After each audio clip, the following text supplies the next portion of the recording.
কি খবৰ আপোনালোকৰ? আশা কৰোঁ চবৰে ভালে আছে। আৰু যিহেতু মোৰ হাইটটো সুধি আছিলে চবেই কমেণ্টত কৰি, আৰু মোৰ হাইট হৈছে 162। আৰু বহুতে সুধিছে কামাণ্ডোত তুমি কেনেকৈ সোমাইছা, কি কৰা, কেনেকৈ পাছ কৰিলা। কাৰণ কামাণ্ডোত তুমি সোমাবলৈ ইচ্ছা আছে যদি, কাৰণ আকৌ নতুনকৈ প'ষ্ট ওলাবই, কাৰণ নতুনকৈ প'ষ্ট ওলাব, তোমালোকে চেষ্টা কৰিবা। চেষ্টা কৰিলে তোমালোকে নিশ্চয় পাবা, কাৰণ ফিজিকেলটো মেইন আছে। কাৰণ ফিজিকেল তোমালোকে যদি হাৰ্ডৱৰ্ক কৰা, ৰানিংটো তোমালোকৰ লাগিবই। বহুত দূৰৰ বহুত ল'ৰা ছোৱালী আহিব, বহুত মানুহক লগ পাবা তোমালোকে। এতিয়া বহুতেই কয় এনেকুৱা তেনেকুৱা তোমালোকে সোমাই গৈছা এনেকৈ, আমি জানো। চ' মানুহেতো কোৱা কথাটো ক'বই, তোমালোকৰ এতিয়া কৰাবোৰে নিজে গম পায় ন কেনেকুৱা। মানুহে সদায় বেয়াটোৱে ক'ব।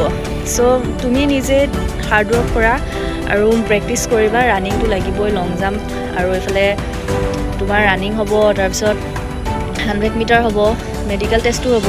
সেইবোৰ কৰাৰ পিছতে তোমালোকৰ ফিজিকেল এতিয়া বহুতে থাকিব, বহুতৰ লগত কম্পিটিশ্যন হোৱা নিচিনাই হ'ব। মাৰ্কছ ডিপেণ্ড কৰি কিমান মাৰ্কছ তুমি পাইছা, তাতকৈ যদি কমো হৈ যাব তেন্তে এনেকৈ কাট খাই যাব পাৰে, কাট অফ মাৰ্কো থাকে ন। সেইটো কাৰণে অলপ কষ্ট কৰিবা, অবভিয়াছলি পাবা, কিয় নহয়, কষ্ট কৰিলেতো এনেও পাবা। তাৰপিছত সিমানখিনিয়ে আৰু তাৰপিছত ফিজিকেল টেষ্ট হোৱাৰ পিছত তোমালোকৰ এনেকুৱা তোমাৰ হ'ব চাইক'মেট্ৰিক টেষ্ট, ৰিটেনো হ'ব পাৰে। কাৰণ আমাৰ এইবাৰ ৰিটেন হয়, আমাৰ চাইক'মেট্ৰিক টেষ্ট হৈছিলে আৰু ফিজিকেল হৈছিলে। তাৰপিছত কুৱেশ্যনছ কৰিছিলে আমাক, ফেচ টু ফেচ এনেকুৱা কুৱেশ্যনছ সোধা কৰিছিলে। আৰু যিহেতু মোৰ লাকটো ভাল, চ' পাই গ'লোঁ আৰু। কাৰণ ইমানখিনি ল'ৰা ছোৱালী পোৱাটোৰ মাজত বহুত ধেমালি কথা নহয়।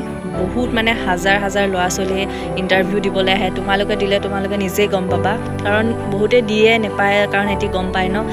আৰু তেতিয়া পালে মনটো বহুত সুখী। আৰু যোনকেইটা চেষ্টা কৰি আছা তোমালোকে ভালকৈ দিবা, যিহেতু আকৌ ওলাব নতুনকৈ প'ষ্ট, তোমালোকে ভালকৈ ট্ৰাই কৰিবা। আৰু ফিউচাৰলৈ অল দ্য বেষ্ট।